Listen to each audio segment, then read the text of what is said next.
What's up, you beautiful people? Welcome back to another episode of the Underlined and Unfiltered podcast. I'm your host, Jack, and welcome back to Scoli Sunday. I'm so excited to be here with you. I missed you all last week. I'm sorry I got another job, and it's been a little tricky to balance this, but nonetheless, we are back, and I appreciate you all for being here.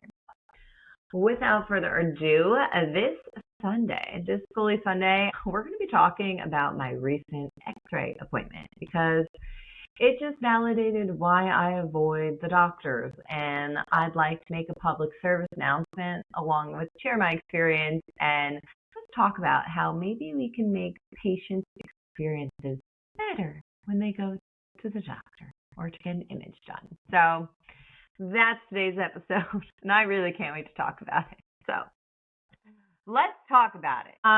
Okay, so on April 14th, back up a little bit. So I know recently I've spoken about how I haven't gone to the doctor, so I have been making it a goal of mine to make doctor appointments. And I did. I went to see primary care, and thus they recommended new imaging because I told them about my spinal fusion and that I wanted to check the hardware and see if my curvature had increased. So we made this imaging appointment for an Xray, and I went on April 14th, and let's talk about it. So I go to the appointment, and I get to the imaging place, and they are pretty much, they call you in, and I walk in, and they're like, what are you here for? So I tell them, and I'm really proud because if this was a couple years ago, 4 or 5 years ago, 6, 7 years ago, I didn't have the knowledge I have now about scoliosis, about spinal fusion, everything that I've been learning, right? And so I took the time to kind of rehearse, okay, making sure I had things in order to advocate for myself and to tell them why I was there. And I took a lot of pride in just knowing these things and being able to express my needs, why I'm there with confidence for probably the first time because, before this, I really didn't know a lot about my scoliosis or spinal fusion. And I really don't think, so we'll just stop there. So I was really feeling really prideful about this. So I go in, and there's 2 people. There's the assistant, the person who kind of gets you all set up for the exam, making sure you're positioned correctly for the imaging to take place. And then there's the Xray technician, who's the one who actually takes the Xrays of the images. So we got 2 people here, and we're going to name them Bob and Michaela. Bob and Michaela. So Bob's the assistant, Michaela's the technician, right? And they're both like, well, why are you here today? What brings you in? And I'm like, oh, thank you so much for asking. I'm ready to tell you. So I'm like, well, I'm here for my post-spinal fusion imaging. I have scoliosis. My spinal fusion was almost 10 years ago. I just haven't had new imaging in a while, and I'd really like to, make sure everything looks good back there and see if my curvature, my residual lumbar curvature, has increased since having my surgery done. Just want to make sure everything looks A-okay, right? And they're like, okay, great. And I'm like, yeah, great. So I got everything ready. I'm very prepared for this appointment, okay? I don't have metal on. I'm just ready to go. And the Xray assistant, Bob, comes over to start getting me ready. He's like, okay, so we got to get positioned for the Xray. I'm like, yep, absolutely. Let's go. I'm ready for this bullshit. So we start adjusting, and right away, I just feel you just know. There's no way to explain this. You just know. I could already tell, the way that they started to position me, they weren't happy with it, right? It wasn't looking a certain way that they needed for the image because, hello, scoliosis. But we'll let this keep going. So he positions me, great. They go take the first image. Comes back, okay, we got to move this way. And again, starts to touch my torso, starts to touch my shoulders, tries to make me kind of go in ways that I kind of can't go in because I have a spinal fusion surgery and scoliosis, I told them. But nonetheless, they keep trying. Bob is determined now. Bob's like, I'm going to make this little crooked bit straight. Okay. So he keeps going. And now I'm starting to get like frustrated, of course, internally. I'm just like, what the fuck do I do? Like, this is so annoying. Like, I'm going to have to say something because, like, if you have a spinal fusion, you know that if you're like forced or moved or even just a little bit of pressure, it can make your fusion feel off and weird. And then, like, that's kind of what was happening now repetitively because they're not enjoying like the imaging and what's being done. And now I'm like feeling so uncomfortable and like there's something wrong with me, right? The thing that we never want to feel. But nonetheless, that's how I start to feel. And whatever, we adjust again, he goes back for imaging, comes back. And this is kind of where I lost my cool. I don't think I really lost my cool, but it definitely came off like I was like done. He was like, so we were going a different way. So usually sometimes you face the front, and when you need to face the side, they have a bar that you can like hold on to that bar. And that's what I was doing. And like he still was trying to move me. And I straight up said, I was like, it's not, because he said it first. Bob was like, I'm just trying to make sure you're straight. In my head, I'm like, honey, I've never been straight, okay? I'm queer, my spine's square. Like, everything about me is curvy and twisted, okay? Pick up. Excuse me. But everything about me is curvy, right? And this fucking Bob is just like trying to make sure you're straight. And I look at Bob, and poor Bob. I'm just like, it's not going to be straight. I told you I'm here for scoliosis and a spinal fusion. This is as straight as it's going to get. That's all I got for you, Bob. Like, could you just take the imaging? My body doesn't move this way. And I was like, after it came out of my mouth, I was like, damn, back. But also, I felt like really proud of myself because it's just like, I told you I was there. And even if you don't know what those things are or what they mean, as someone who used to work in the medical field, a quick Google search does wonders so you can connect with your patient. You know, we're not all going to be going through the same thing. Not every person that you meet is going to have a spinal fusion or scoliosis or know someone with them. But, like, you can do a quick Google search so you can better provide for the people that you're caring for. Because no one should... Like, I went in feeling so upbeat and so proud and so ready, and I left there feeling like not seen, not heard, and just honestly pissed off. Like, I remember calling my sister. I was way more upset and just like, ugh. Like, you know, you just feel ugh after things like that. And it just gets even better because after the imaging is done and complete and, like, they've stopped, like, I don't even think they stopped adjusting. Like, the whole experience was terrible. But the cherry on top was after the imaging had been done, Michaela, the X-ray technician, comes out and is like, wow, you have a lot of metal going on back there. I'm like, I wish that's what I did. I shouldn't have reacted. But I was like, yeah.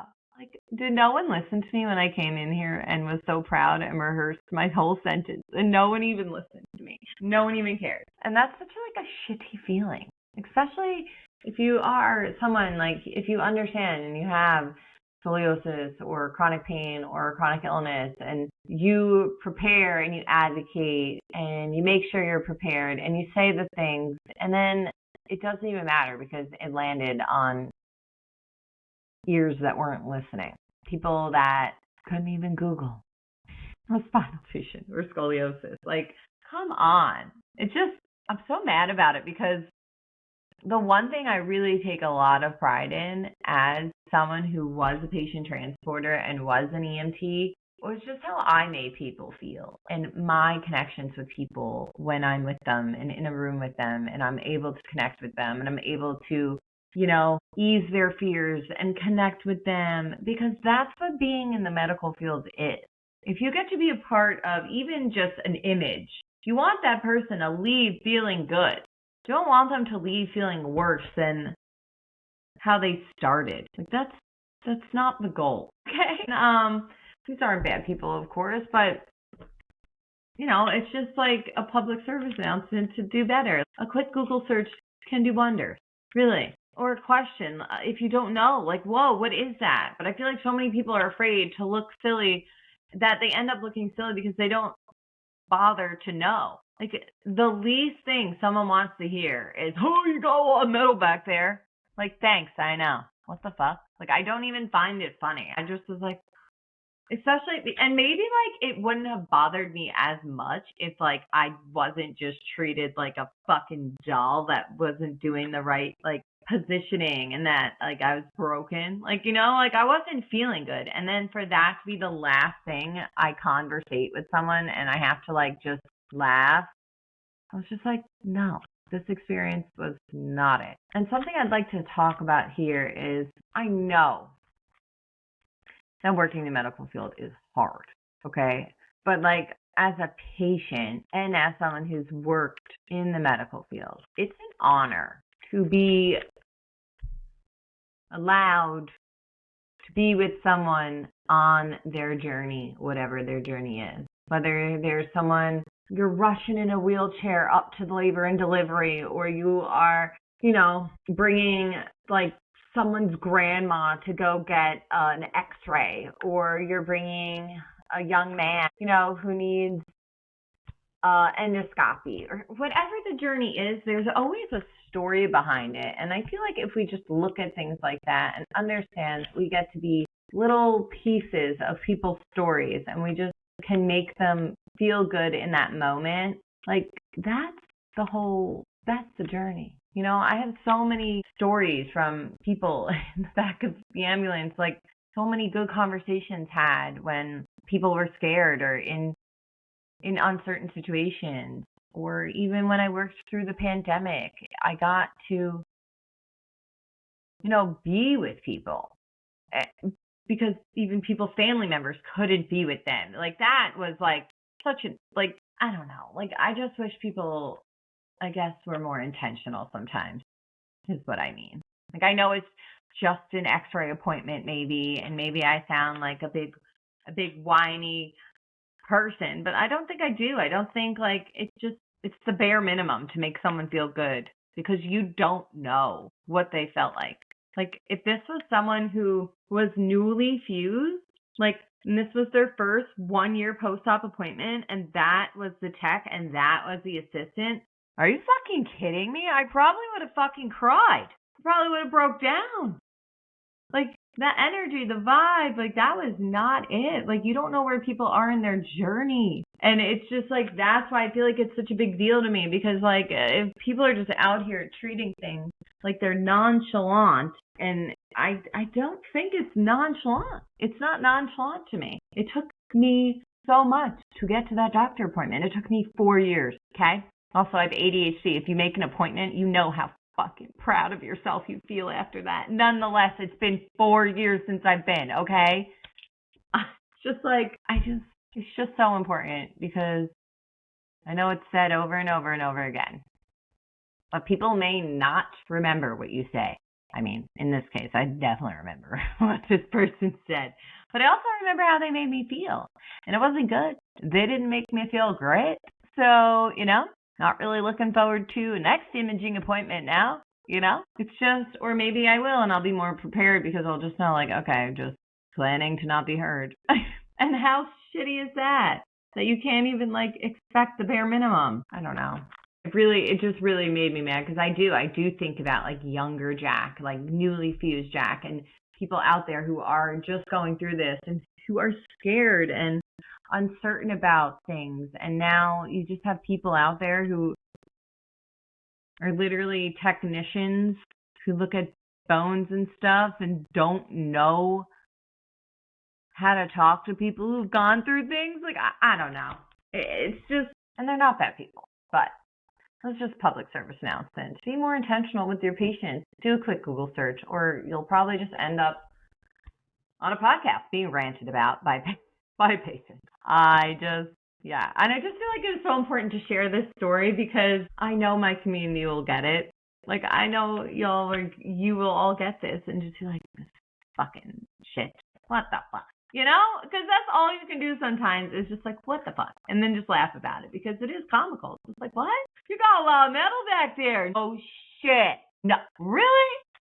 When the fuck did that get there? Tell me. I had no idea. Is that what a spinal fusion is? Wow. Good stuff. Thanks, Michaela. You have a good day too, Michaela. Okay. Bye. So yeah, that was my recent X-ray appointment. It went great. That's my little jack on that. So I also thought, talking about this and stuff like that, talking about spinal fusion, it would be nice to answer some questions. So I do have some questions to answer. So let's move in to some questions for us. So do here. Okay. So first question, these are all fusion questions, but actually this first question is really cool because it goes with our episode theme today, which is talking about x-rays. And this question is, how often do you have to get x-rays post-fusion? So one, great question. Thank you for this question. Pretty much for me, I had my imaging done. I know I at least had imaging done directly after surgery. That memory's hazy. So definitely like a couple of times in the hospital before they release you. Right after I got released, I think I saw them. After I got my drains removed, I think like I went to get another x-ray at 1 month post-op.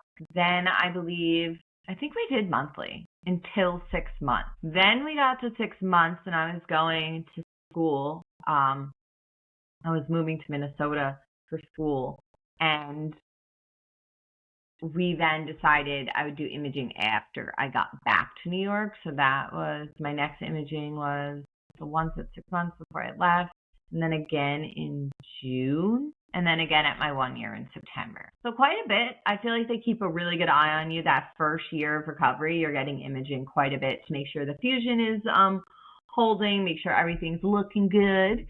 And then they kind of let up on it. I personally, me and my surgeon discussed every year, and then every other year, and then like as I felt needed. So my last imaging before this x-ray appointment was it was 4 years ago. Yeah, I said that. It was 4 years ago. Well, yeah, it took me a while. It's been a while because I also tried to like call my surgeon for it, and it was just a pain in the ass because of the front desk people. God, I have so many things I could complain. Sometimes the medical field makes me mad as a patient. Like, it just shouldn't be so hard. And I know it's like, anywho, but I digress. Imaging, that's what it was for me, personal experience-wise. But again, everyone is very different.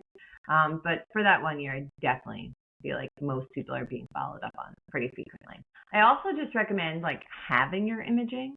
Like right now, I don't have my image, but I'm going to request the newest one so that I can bring it to a doctor I want to work with, and I feel like just having them on file is just nice. Like you're able to, like personally, I like having mine because I have, like, I don't know, I feel like I like to read the report, and they're just nice to have. I definitely recommend like getting the physical copies if you can with your imaging. Next question is, does the metal ever need to be removed? I'm going to answer this from what I know, but I'd love to hear if anyone has any more further input, or maybe also had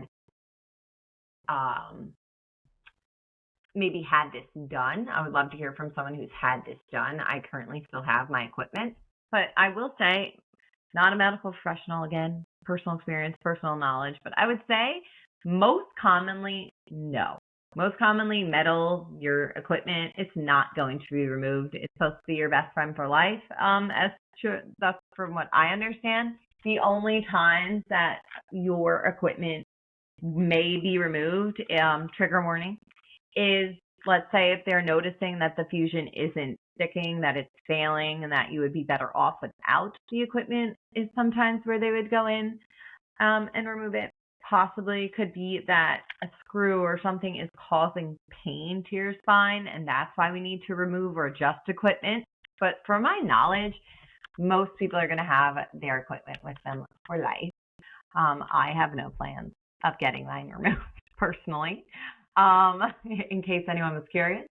So knock on wood. That's actually like a big fear of mine. Just share it while I'm on here. But that is a fear that I had, so I hope not. But, you know, everybody's different. All of our journeys are different, and some of us require these things. So we just take it day by day. But from my understanding is no. we're keeping our equipment in unless we have to remove it or unless someone wants to. I'm sure there's many reasons, but to each his own. And no, that'd be a no for me. So, okay. This next question, I really enjoyed seeing this question on here. Can you feel weather changes in your spine? Yes. Okay. It's called the bionic superpower of weather. No, but really, I love this. I can definitely tell when it's going to rain. I can definitely tell if it's going to be, and I definitely hate being cold with my spine. It's not for me. I absolutely don't like it. But you definitely can tell if it's going to rain. I find it funny, though. I've always thought I could tell when it's going to rain because I have curly hair. I don't know if that's a thing. Whenever my hair is like curled with product, like how it is now, if I'm outside, I can tell it's going to rain. And so it just reminds me of Karen Smith from Mean Girls when she's like, there's a 99% chance that it's already raining. That's me and my fusion. I'm like, it's going to rain today. Me and my fusion and my hair. Got the weather report for you. So I thought that question was cute. But I absolutely hate being cold with my fusion. It's not great. Not a fun time. So that kind of brings us to my next section of this section. Next part of this pod is talking to you guys about updates real quick. So what's happening with the Twisted Collective, the website, it is still not up yet, if you haven't noticed. But I'm really taking my time on this, so I'm teasing it a bit more because it is a really exciting announcement. It's going to be a lot of stuff in one place. Like I said, a lighthouse for your journey of life twist, a bunch of resources. And something I also really want to start doing is I also am a travel agent. So I've been doing courses on disability travel. I've also been just looking at how I could create like Scoli retreats like through this. So this will also be on the new website. So it is taking some time to get everything where it needs to be. But there's a lot coming for the Twisted Collective because it will just be the home of everything. It's pretty much going to be my little business. So I'm really excited to introduce it, and it will have a blog. So keep out for that. Keep looking for updates. I promise I will update soon, but this is the most recent update. Is just letting you know I'm still working on it. It will be out soon, but I just need to make sure everything is good to go before I just release it. So keep an eye out for that. And then for future episodes on Twisted Thursday, we're going to be talking about our inner child. We're going to go on that journey. Really interesting episode. Really excited to talk to you about a lot of good different things, kind of tying in with things we've spoken about in the last couple of Twisted Thursday episodes. So join us for that on Thursday. And then also coming soon is my beautiful Mama Duke is going to come on here, probably on a Twisted Thursday episode, and talk to you all about her journey just with life and triple negative breast cancer. So that's something we're excited to share with you, and that'll be a really, really, really, really deep, personal, vulnerable episode, but I'm really grateful that my mom wants to sit down and share her story and what she's going through and just talk. So definitely look out for that. I will let you all know when that episode is coming. But until then, my beautiful people, if you liked this episode, if you enjoyed the podcast, myself and the guests who come on here, please like the podcast, subscribe to the podcast on the Twisted Collective YouTube channel. You can find it there on the Unaligned and Unfiltered podcast. Go follow the podcast on Instagram, Unaligned and Unfiltered podcast. Follow me, the Twisted Wanderer. And yeah, let's just keep building this beautiful Twisted community, making sure everyone knows that they're not alone in the twists they go through in our lives. But until then, take care of your brain, take care of your spine. I'll see you next time. Love you. Bye.